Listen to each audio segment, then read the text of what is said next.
Bonjour à tous, on se retrouve aujourd'hui pour un tirage d'ordre général avec le tarot des fées. Alors, posez-vous tranquillement, prenez une grande inspiration, pensez à votre question et choisissez entre l'une de ces trois cartes. Vous avez la carte numéro 1 représentée par la cornaline, la carte numéro 2 représentée par la malachite et la carte numéro 3 représentée par le cristal de roche. Je vous laisse le temps de choisir. N'hésitez pas à vous abonner à ma chaîne afin de ne rater aucune vidéo et aucune guidance.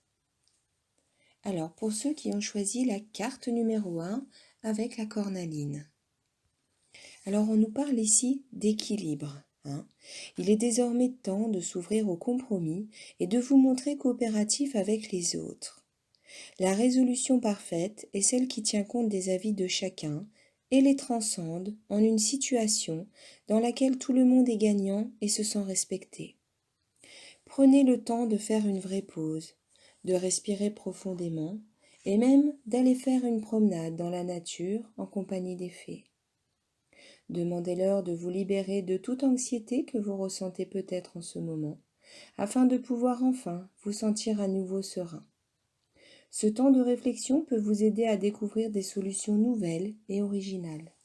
Soyez ouverts à des idées uniques qui pourraient, une fois rassemblées, créer des résultats inattendus et passionnants.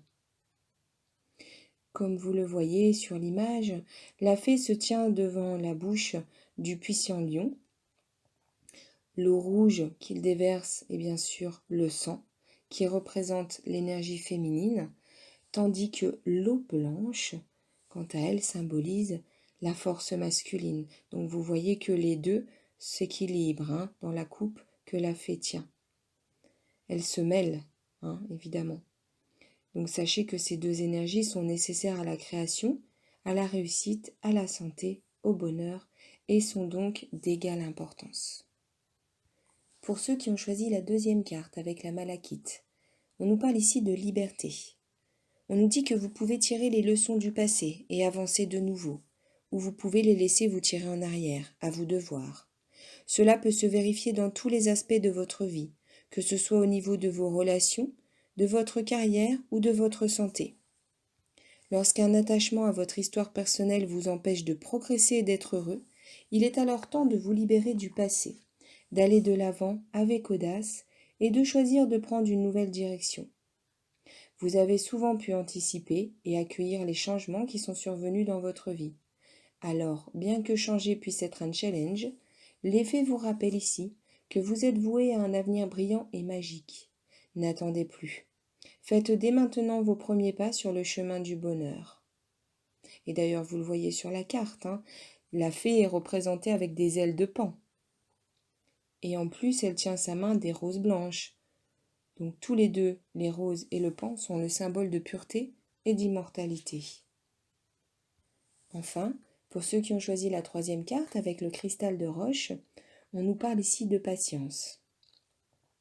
Sachez que les plus grands trésors de la vie mettent souvent un certain temps pour arriver à maturité. Ne perdez pas la foi alors que le fruit mûrit sur la vigne. Vos projets peuvent sembler avancer lentement, mais ils vont en réalité plus vite que vous ne le pensez. Soyez patient.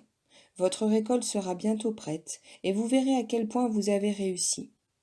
Alors que vous attendez que vos objectifs se concrétisent, c'est maintenant le bon moment pour réfléchir aux progrès faits jusqu'à présent. Notez les améliorations ou les ajustements que vous pourriez apporter la prochaine fois. Vous le voyez, ici on voit une jeune fée, c'est un homme qui est tranquillement sur ses cultures et qui patiente. Il patiente que les cultures arrivent à maturité et il songe à la meilleure façon de passer le temps jusqu'au jour où il les récoltera. Donc profitez de ce moment aussi pour vous. Voilà pour cette guidance. Je vous remercie pour votre écoute et je vous dis à bientôt pour une nouvelle vidéo.